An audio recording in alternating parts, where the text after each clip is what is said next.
नमस्कार. आज आपण ओल्या काजू बियांच्या भाजीची रेसिपी करणार आहोत. त्यासाठी इथे मी 1 वाटी ओल्या काजूंच्या बिया घेतलेल्या आहेत. ह्या काजू बिया मी गरम पाण्यात टाकून त्याचे साल काढून घेतलेले आहे. वाटण करण्यासाठी इथे मी एक उभा चिरलेला कांदा, ओलं खोबरं, लसूण, आलं, कोथिंबीर आणि टोमॅटो घेतलेला आहे. एका लोखंडी तव्यामध्ये थोडं तेल टाकून घ्यायचं आणि त्यामध्ये उभा चिरलेला कांदा आणि चिरलेलं खोबरं टाकायचं आणि छान गोल्डन रंग होईपर्यंत परतून घ्यायचे. कांदा आणि खोबरं थंड झाल्यावर एका मिक्सरच्या भांड्यामध्ये काढून त्याची फाईन अशी पेस्ट तयार करून घ्यायची. इथे मी गॅसवर एक कढई ठेवलेली आहे. त्यात 2-3 पळ्या तेल टाकायचं आणि तेल गरम झाल्यावर त्यात 2-3 तमालपत्र टाकायचे. तमालपत्र तेलात तळल्यावर त्यामध्ये आपण जे वाटण बनवून घेतलेलं होतं ते वाटण कढईत काढून घ्यायचं आहे. इथे मी हे वाटण मीडियम फ्लेमवर 1-2-3 मिनिटं छान परतून घेणार आहे. आपलं वाटण छान तेल सुटेपर्यंत मी परतून घेतलेलं आहे. आता त्यात काही मसाले टाकून घ्यायचे. 1 चमचा धना पावडर, 1 चमचा काश्मीरी मिरची पावडर, 1 चमचा गरम मसाला आणि आपला घरगुती वापरातील कोणताही मसाला आपल्या आवडीप्रमाणे कमी जास्त करायचा आणि टाकायचा.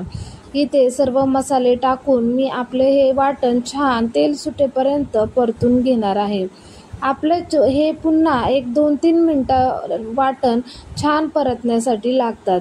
1-2-3 मिनिटांमध्ये आपलं हे वाटण छान परतून तयार होतं. त्यामध्ये आपण ज्या काजू बिया घेतलेल्या होत्या आणि त्या ह्या टाकून घ्यायच्या. इथे मी ह्या काजूच्या बिया त्या वाटणामध्ये टाकत आहे आणि हे वाटण पुन्हा 1-2 ते 3 मिनटं काजूच्या बियांसोबत परतून घ्यायचं. त्यामुळे मसाल्याची चव काजूच्या बियांना छान लागते. आता 1-2-3 मिनिटे हे काजू आणि वाटण हे दोन्ही मी छान परतून घेणार आहे. 2-3 मिनिटं इथे मी हे काजू बिया आणि वाटण छान तेलात परतून घेतलेलं आहे. त्यानंतर आपण यामध्ये 1 ग्लास गरम पाणी टाकून घेणार आहोत. इथे भाजीला गरम पाणीच टाकायचे आहे, थंड पाणी टाकायचं नाही. कारण गरम पाण्यामुळे भाजीला रंगही छान येतो आणि चवही छान लागते. त्यामुळे इथे मी 1 मोठा ग्लास गरम पाणी घेतलेलं आहे. आणि त्यानंतर आपण उकळी आल्यानंतर 1 चमचा मीठ तुम्ही कमी जास्त आपल्या चवीप्रमाणे करू शकता.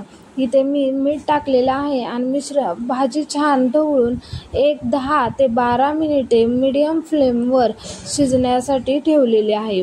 10 ते 12 मिनिटांनंतर आपली भाजी छान तयार होते.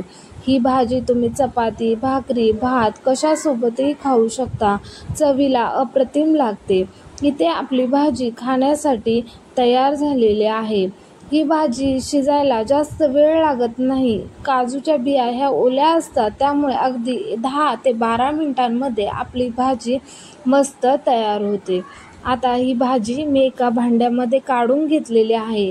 भाजी इथे आपली छान तयार झालेली आहे. धन्यवाद.